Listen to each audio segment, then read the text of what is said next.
In today's video, I'm going to teach you how to install Home Assistant with Docker. We'll be setting this up through Docker Desktop using Portainer, which gives you a simple interface for creating and managing containers. This is a nice approach if you want the flexibility of Docker without typing everything manually in the command line. Start by opening the Docker Desktop app on your computer. Once it loads, go to Extensions, select Portainer, and then click Live Connect. This opens the Portainer management interface so you can work directly with your Docker environment.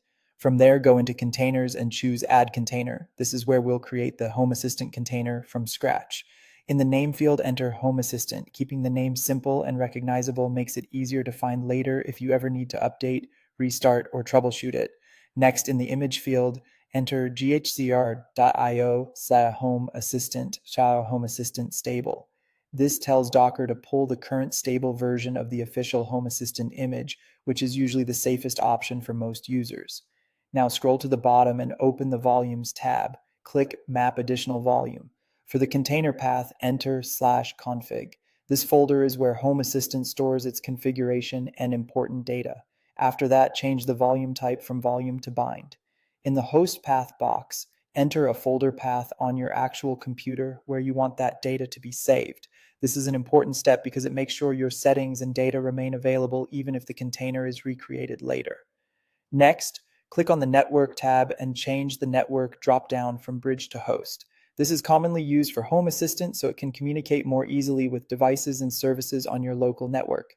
After that, open the ENV or Environment tab and click Add Environment Variable. Set the name to TZ and set the value to your time zone. This helps Home Assistant use the correct local time for logs, automations, and schedules, so it's worth entering carefully.